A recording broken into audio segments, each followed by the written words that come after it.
세상 모든 취업 이야기 비밀노트 톡톡. 오늘 비밀노트 톡톡 시간에는요. 2022년 직업 능력 개발 유공자로 선정되신 고현정 원장님과 만나보도록 하겠습니다. 해마다 고용노동부에서는 사회 각 분야에서 직업 능력 개발에 공헌한 유공자를 선정하고 있는데요. 명예의 자리 어떻게 선정되시고 또 직업 개발에 대해서 어떠한 생각을 가지고 계신지 직접 만나서 얘기 들어보도록 하겠습니다. 한국정보교육원 고현정 원장님과 함께합니다. 안녕하세요. 안녕하세요. 한국정보교육원 고현정 원장입니다. 만나서 반갑습니다. 네, 반갑습니다. 한국정보교육원에서 20년 동안 근무하셨다고 들었습니다. 주요 업무가 어떻게 되나요? 네, 저는 20년, 한 19년 정도 된 것 같고요. 그러니까 네. 도합 한 20년 정도 교육사업에서 일을 했던 것 같습니다. 사실은 한국정보교육원 이외에도 교육은 많이 해왔지만 네. 훈련교사 업무는 지금 하고 있는 19년 차 업무 중에 가장 중요한 업무 중에 하나이고요. 원래 훈련교사는 노동부에서 지정한 훈련을 통해서 재취업 네. 과정이나 아니면은 근로자 향상 훈련을 전담하고 있는 그런 업무를 하고 있다고 생각하시면 될 것 같습니다. 네. 다만 뭐 지식을 전달한다든지 어떤 기술을 전달하는 것뿐만이 아니라 취업을 통해서 역량을 개발하고 그리고 취업을 유지할 수 있게끔 도와주는 역할이 바로 네. 훈련교사의 업무입니다. 네, 그렇군요. 이 일을 어떻게 시작하게 되셨는지도 궁금하거든요. 네. 저는 사실 디자이너로 일을 했었었고요. 네. 현장에서 일을 하다가 어떤 요청에 의해서 학원이나 또는 대학이나 직업훈련기관에서 간간히 일을 했었는데요. 네. 근데 사실은 디자이너 업무보다 이게 좀 더 적성에 맞는 것 같더라고요. 그러셨어요? 네. 네, 그래서 나중에 교육을 계속 할 거라면은 어느 쪽에서 일을 하면 더 좋을까라고 생각을 해봤었는데 학원도 대학에서 일을 하는 것도 뭐 산업체 강사도 괜찮았었는데 네. 아무래도 전직이나 또는 네. 이직과 같은 인생의 터닝 포인트를 준비하시는 분들하고 함께 일을 하는 게 저한테는 더 보람된 일이었던 것 같습니다. 네. 그래서 직업훈련기관에서 교육을 하도록 시작을 하게 되었죠. 네, 이번에 직업능력개발 유공자로서 산업 포장을 수원하게 된 소감이 있으실 것 같아요. 네, 먼저 생각지도 못한 네. 큰 상을 주셔서 너무 감사드리고요. 사실은 아마 이 상은 저 혼자만 받는 상은 아닌 것 같고 훈련교사들에게도 되게 의미 있던 그런 상인 것 같습니다. 그래서 되게 어려운 일을 하시고 계시는 훈련교사들을 대표해서 받은 상이고 또한 훈련을 통해서 이제 사회로 진출하시는 저희 취업생들, 취업준비생들도 함께 일궈낸 일이라고 생각을 하고 그리고 언제나 일에 빠져서 제대로 가정을 돌보지 못했었던 저를 대신해서 가족들에게도 감사를 드립니다. 네, 그걸 알겠습니다. 이 직업능력 개발 능력자로 선정되기까지 좀 많은 노력이 있으셨을 것 같아요. 좀 제일 힘든 점은 어떤 점이었을까요? 네, 훈련이라고 하는 네. 것은 단순히 제가 스스로 공부한 내용들만 전달하는 것이 아니다 보니까 끊임없이 훈련생들에게 동기부여도 해야 되고 또 취업생으로서 어떤 사명감이나 네. 아니면 정보 제공도 끊임없이 해야 합니다. 그러면 지식 이외에도 제가 가지고 있는 거 이상으로 공부를 해야 되고 역량 개발을 해야 되는 것이 사실은 가장 좋으면서도 힘들었던 일인 것 같습니다. 네. 하지만 만약에 제가 그런 일들을 하지 않게 된다면 단순히 지식을 전달하는 네. 지원 컨설턴트 정도로 아마 끝맺음을 하지 않았었을까라고 생각이 들고요. 네. 훈련을 하기 위해서는 계속 공부를 해야 되는 그런 운명이기도 하지만 그 때문에 저도 시중서적을 계속해서 발간을 하고 그다음에 새로운 신기술에 도전을 하게 되는 그런 좋은 계기였던 것 같습니다. 네, 재직하면서 좀 가장 기억에 남는 연구 성과가 있을까요? 좀 전에 말씀드렸던 것처럼 네. 시중교재를 거의 1년에 한 권씩 썼던 것 같아요. 그러니까 어떤 습관처럼 교재를 써 나가다 보니까 어떨 때에는 어떤 버전에서는 한 7, 8판 정도 재판을 하는 네. 소위 말해서 기술계에서는 그렇게 많이 하지 않는데도 불구하고 베스트셀러가 되는 그런 일들도 있어서 굉장히 많이 보람이 있었고 덕분에 새로운 교재를 계속 만들다 보니까 새로운 신기술에도 접할 수 있는 기회도 많아지고 네. 새로운 강의도 연결될 수 있어서 되게 보람 있었던 것 같습니다. 네, 알겠습니다. 직업훈련을 위해서 관련 교재 설계 및 디자인도 좀 참여하시는 것으로 알고 있습니다. 네. 교재를 만들 때 어떤 것을 중점으로 좀 만드셨는지 알 수 있을까요? 교재는 네. 사실 선생님이 없더라도 먼저 선행학습이나 복습을 위해서 혼자서도 충분히 볼 수 있게끔 만들어야 된다고 생각을 합니다. 그렇기 때문에 스스로가 내가 챙겨봤을 때 정의 부분부터 시작을 해서 네. 간단한 기술부터 여러 가지가 모여서 종합 과업을 수행할 수 있을 정도의 교재가 만들어져야 되고요.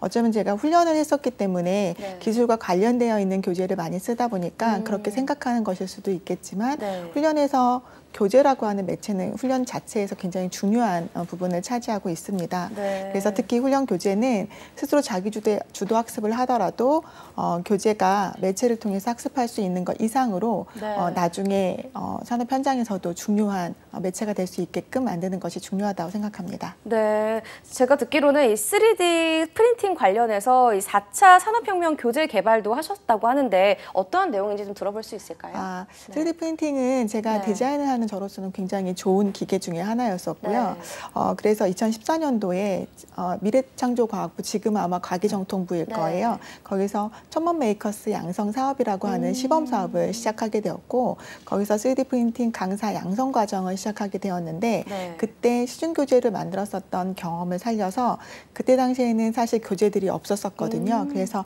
실습 교재들을 많이 네. 만들게 되었습니다. 실습 교재들을 만들면서 보니까 어쨌든 네. 뭐 공부를 하고 기술력이 있는 사람들도 그걸 쓰고 싶겠지만 네. 잘 모르는 사람들도 한 번쯤은 3D 프린팅에 대해서 알고 싶을 수 있을 것 같아서 네. 역사라든지 기계라든지 뭐 소재라든지 역할, 또 어떻게 하면 3D 프린팅을 쓸 수 있을까라고 하는 에세이 네. 형식의 책도 내게 되었습니다. 그렇군요. 좀 직업훈련 업계에 좀 오래 계셨는데 예전과 다르게 요즘 직업 관련해서 좀 트렌드라는 게 있을까요? 예전에는 뿌리 산업부터 IT 산업, 뭐 네. 서비스 산업까지 골고루 사람들이 진입을 했다면 요즘에는 아무래도 그 슈밤님의 4차 산업혁명 때문에 네. IT 업계로 더 많이 진출하는 것 같습니다. 우리가 예전에 바리스타라고 하는 직업은 없었다고 네. 생각해도 되는데 커피 문화가 정착이 되다 보니까 바리스타라는 직업이 굉장히 많이 늘어나게 네. 된 것처럼 IT 산업도 마찬가지로 네. 우리가 알지 못했었던 그런 직업들이 되게 많이 늘어나고 있습니다. 우리가 개발자라고 하면 프로그래밍을 하는 사람이고 네. 엔지니어라고 하면은 그 프로그램을 운영하는 사람인데 네. 지금은 개발자가 엔지니어의 운영을 알게 되거나 네. 또는 엔지니어가 개발을 이해하고 개발을 할 수 있게 되는 데브옵스 엔지니어라고 하는 직업도 새로 네. 생겨났습니다. 그래서 예전에 비해서 한 2, 3년 내에 급속도로 늘어나 있는데 급속도로 늘어난 것도 있지만 사람들이 네. 많이 찾고 운영을 하게 되니까 이제 2028년도인 직업 사전에도 네. 우리가 라이브 커머스 PD라든지 아니면은 데브옵스 엔지니어라고 하는 직업도 지금 등재될 예정입니다.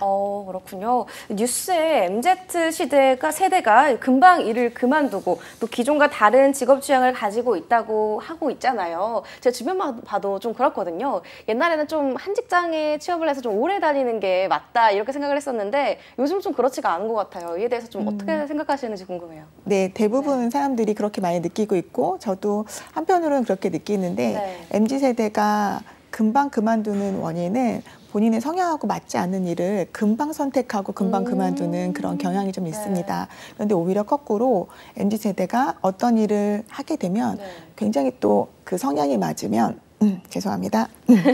괜찮습니다. 편하게 하세요. 네, 굉장히 적응력이 또 빠른 세대가 맞아요. MZ세대입니다. 그래서 오히려 MZ세대가 이 적응력을 빠른 이 장점을 살릴 수 있으려면은 직업을 선택하는 데 있어서 네. 누군가가 좋대더라, 뭐 돈을 많이 번대더라, 뭐 누군가가 소개해줬다, 뭐 네. 이런 것보다도 개인적인 성향이나 과거의 어떤 이력이나 아니면은 하고자 했었던 것들 또는 본인의 학습 방법이나 이런 방법들도 좀 더 고려하고 진단하고 선택을 한다면 네. 오히려 오랫동안 일을 할 수 있는 직업을 좀 빠르게 찾을 수 있지 않을까. 네. 그리고 오히려 또 유지도 잘할 수 있지 않을까라고 생각을 합니다. 네, 맞아요. 좀 트렌드에 휩쓸려서 선택을 네네. 하면 안 될 것 같아요. 직업이란 것은요. 네, 맞습니다. 네, 그래도 좀 변하지 않는 직업에 대한 가치가 있을까요? 네, 어떻게 보면 좀 현실적인 답이 될 수도 네. 있겠는데요. 직업은 우리가 한 100세 시대를 사는 동안에 네. 의식주를 해결할 수 있는 경제적인 그런 부분도 가장 최일선에 있는 가치라고 생각합니다. 네. 근데 만약에 돈을 벌어서 의식주만 해결해야 된다라고 한다면 굉장히 슬플 것 같고요. 역량 개발을 통해서 자아 실현을 할 수 있게끔 보람을 느껴서 스스로가 힐링할 수 있는 직업이 된다면 네. 좀 더 나은 가치가 되지 않을까 생각이 들고요. 네. 두 개의 가치가 좀 더 조화를 이룬다면 가장 이상적이겠지만 그렇지 않다면 내가 경제적인 부분을 해결할 수 있는 이 직업군에서 사명감을 느낄 수 있게끔 스스로를 좀 개발해 나갈 수 있는 것이 필요하지 않을까라고 생각이 듭니다. 네, 직업훈련 업계에서 일을 하면서 제일 보람이 됐던 순간이 있으실 것 같은데 어떤 순간이셨는지 네, 한 세 가지 정도가 있는데요. 제가 말 그대로 직업훈련은 인재를 양성하는 거잖아요. 네. 그래서 저희가 제자님들이 잘 양성이 되어서 네. 기업이 원하는 인재가 되고 또 인재 역시 기업에서 원하는 인재가 되어서 서로가 궁합이 잘 맞을 때 가장 뜻깊고요. 두 번째는 저와 똑같은 직업훈련을 하고 훈련교사로서 또 관리자로서 일을 하면서 어려움을 네. 겪고 있으신 기관이나 훈련교사들에게 네. 도움을 드렸을 때, 그래서 우수기관으로 성장하시고 좋은 훈련교사로 성장할 때 두 번째 네. 보람을 느꼈고요. 세 번째는 지금 역시 다른 네. 우리 훈련교사들뿐만이 아니라 네.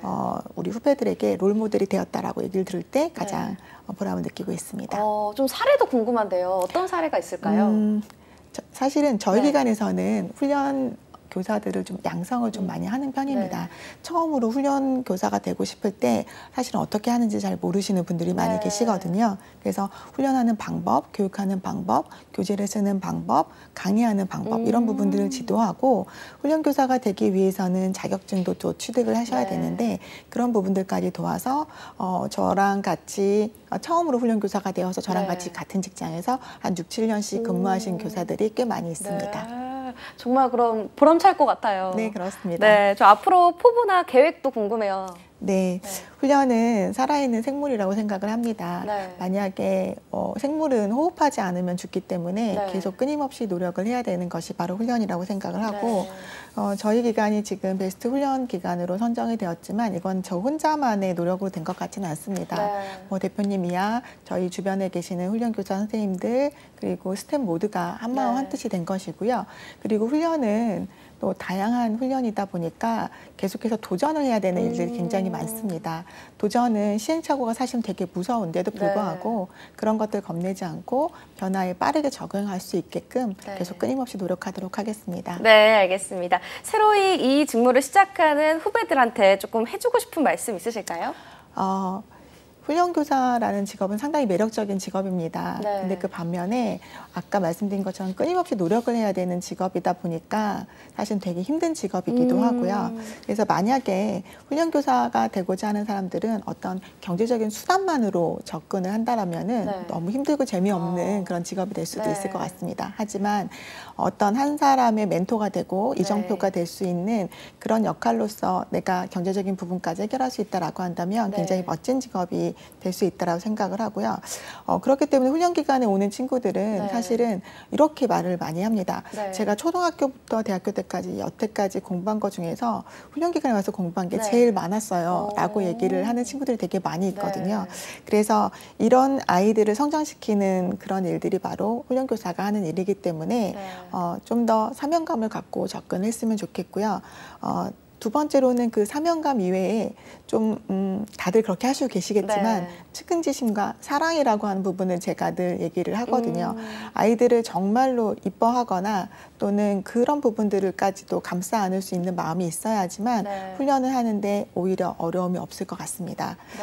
실제적으로 마음은 많이 힘든 그런 훈련이기도 하지만 저는 아직도 10년 전, 20년 전 제자들하고 연락을 하고 아이도 있거든요. 근데 그 아이들이 이제는 사회에서 관리자로 또는 리더로 또는 어떤 중간 관리자로 또 일을 하고 어떤 분들은 대표님으로 이미 입적하셔서 이제 저희 후배들도 많이 데려가는 그런 좋은 경영인으로서도 이제 발전해 나가고 있습니다. 그래서 그런 모습을 볼 때 가장 많이 보람을 느끼니까 훈련교사 선생님들도 그런 모습을 기억을 하시고 진입을 하시면 어떨까 싶습니다. 그리고 아이들이 정말 우스갯소리로 얘기를 하는데 선생님 덕분에 저 밥 먹고 살잖아요. 이렇게 얘기도 하거든요. 근데 정말 우스운 소리이긴 하지만 제일 중요한 얘기고 웃으면서 얘기는 하지만 굉장히 기쁘게 받아들일 수 있는 말 중에 하나인 것 같습니다. 그렇네요. 이렇게 보람 있고 기쁜 일들이 많으실 것 같은데 또 반대로 조금 힘든 점도 있으실 것 같아요. 좀 어떤 점이 있을까요? 훈련은 한번 정해놓은 정책으로만 하는 것이 아니라 정책 자체가 많이 변화가 있습니다. 힘듭니다.